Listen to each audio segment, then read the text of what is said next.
Yeah, well, that's one of that's one of those great questions of the ages, why does art affect us so much? And people And have why different do we do theories it? on that. Why do we do it? It's I don't know, why do we do it? Why do these people who were hunting bulls go into the cave and draw a picture of themselves hunting bulls? Well, theoretically, that whole thing had to do with rituals and ceremonies and fertility and all that stuff. Well, true, So, but why would they? Did they go in there? Did they go in there and paint in their spare time? Who knows? I don't know. You know what I think about whenever I read it? I don't know. Whenever I see anything about those cave paintings, I wonder: was there some kid who was getting his hands into the carbon or the red ochre or something, and just painting on the walls and getting in trouble? But those paintings, as I understand it, there is actually some great art in there. I mean, there are some bulls in there. Oh, unbelievable! It is unbelievable. It is. Again, it's one of those mysteries that you just can't understand it. How do they do that? Number one, nobody knows what the lighting situation was in there, for one thing. And then also, they were just going by memory. They were just going by memory. They had, oh gosh, it's just amazing. They also they utilized natural bulges and wrinkles and cracks and stuff in the cave in their paintings. They situated them, specifically using what nature gave them. So so for instance, like a belly would bulge out. They covered every single base. So here's what happens. Kids go to art school, and I saw this with my eyes, my own two eyes, about 10 years ago when I was in Vancouver.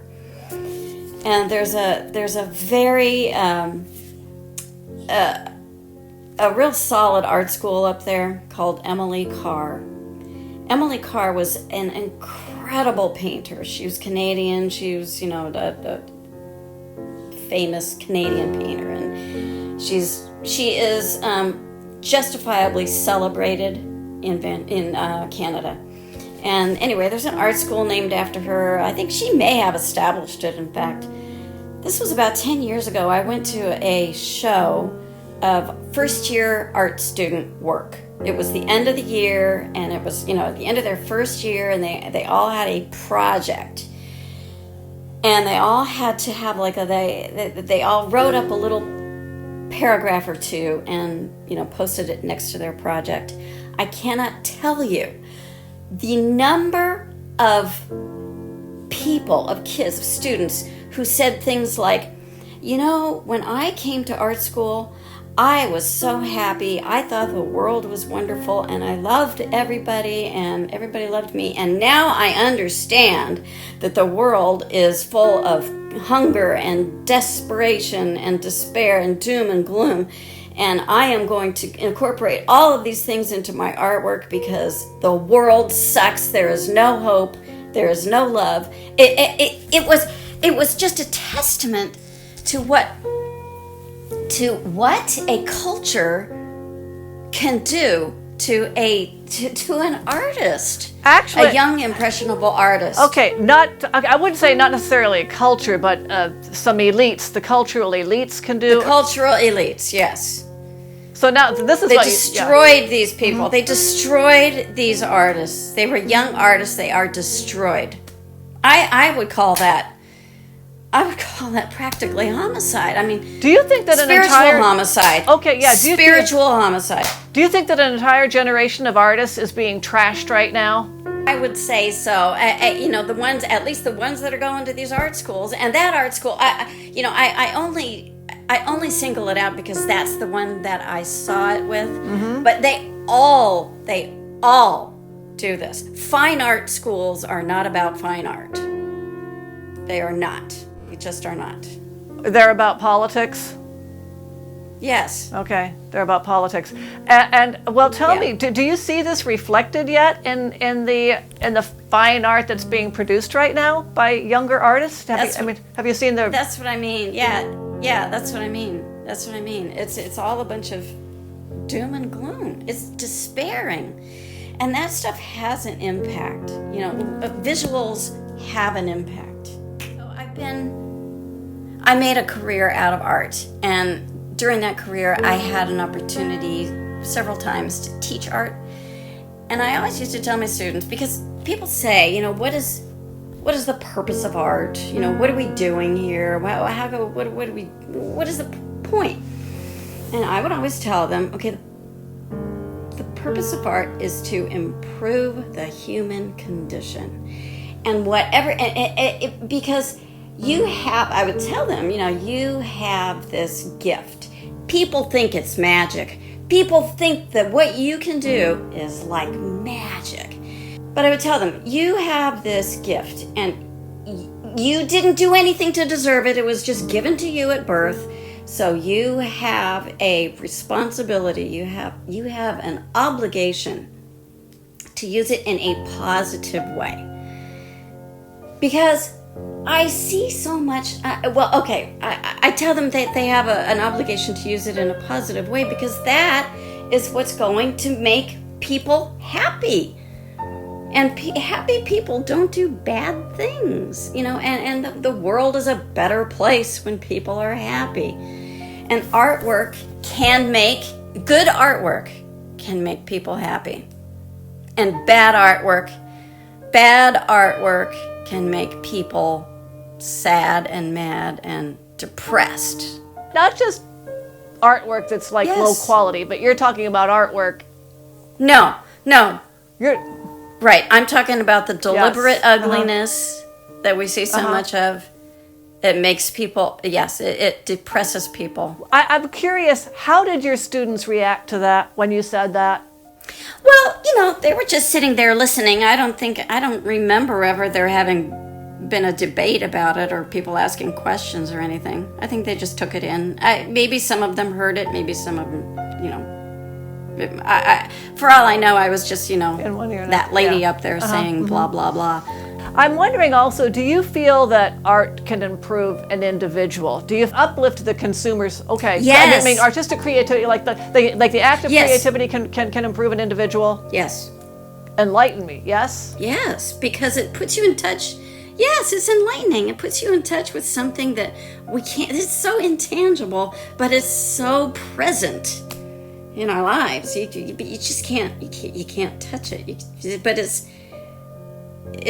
so powerful. I can't imagine why a person would want to create something deliberately angry and depressing. And it's because they are angry and depressed about something, and they want to drag everybody else through their own personal hell. You know, actors who take on roles of you know, just like evil people, they say that it changes them, and they, you know, when they're done with that role, they have to do all kinds of, you know, spiritual cleansing and all kinds of stuff to get themselves out of that rut, because even just pretending to be that kind of evilness has an effect on them, and they know that they're only taking on a role, but it still affects them that way. So yes, a person who is is creating that kind of artwork will affect themselves. They will affect their own, you know. Well, this is awful because it sounds like this downward spiral of people creating horrible looking art and other people responding to it and feeling horrible, and then they're going to go out and create more horrible art, and I just wish everyone would stop it. But the only thing that consoles me about this is that right now, I mean, let's face it, no one's buying contemporary art. No one even knows about it. I mean, yeah, that is consoling, and also people look at it and they say, what the hell is that? Who wants that on their wall? Who wants the head of a pig on their wall? One of the things to me that is kind of ironic is that artists of the past, including great artists, did not have easy lives. Van Gogh, for instance. Many of them did not have easy lives, but they still created these beautiful, transformative, just uplifting, insanely beautiful works of art. Another problem, I guess, we've often, other artists that I've talked to, we have often discussed this. Why is it that oftentimes the most screwed up, depressed, horribly, just messed up people create the most beautiful artwork? And Van Gogh is one of he's a prime example. But I think that he was trying to make beautiful art. Who was it? Was it Dostoevsky? I can't remember. He said, to live is to suffer. Do you think that Guernica is a beautiful work of art? Guernica by Picasso.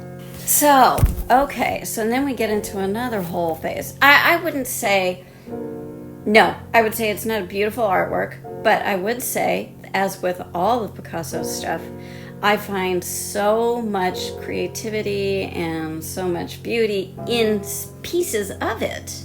But as a whole, no, I wouldn't say it's beautiful. It's more like, it's editorial. It's an editorial piece of artwork. It's a piece of artwork that documents tragedy. I don't know, but I don't believe that he painted that with anything other than an opinion in mind. So it's a statement. No, go ahead. Oh, what about Frida Kahlo's art? Is it beautiful, her artwork? It's incredibly beautiful. Really? What's beautiful about it? Tell me. Beautiful. What's beautiful about it? Well, okay, maybe not all of it, because some of it is very painful to look at. Yes. She documented all of her physical pain. But I was first attracted to her artwork. I'm not sure if, possibly, I probably didn't see some of the more painful stuff the first time I looked at her artwork. Probably that came later, because I think I would probably have been a little more turned off of it at first. But what I find so beautiful in her artwork is her use of color, her design. It's naive artwork. I know that she did study artwork. She studied art. But her own style was just so strong. It just overcame any of the studying that she did in school. And of course she had Diego there to help her along. But what I find so beautiful about her artwork is her use of color, her composition, her design. So it's and texture, textures, edges.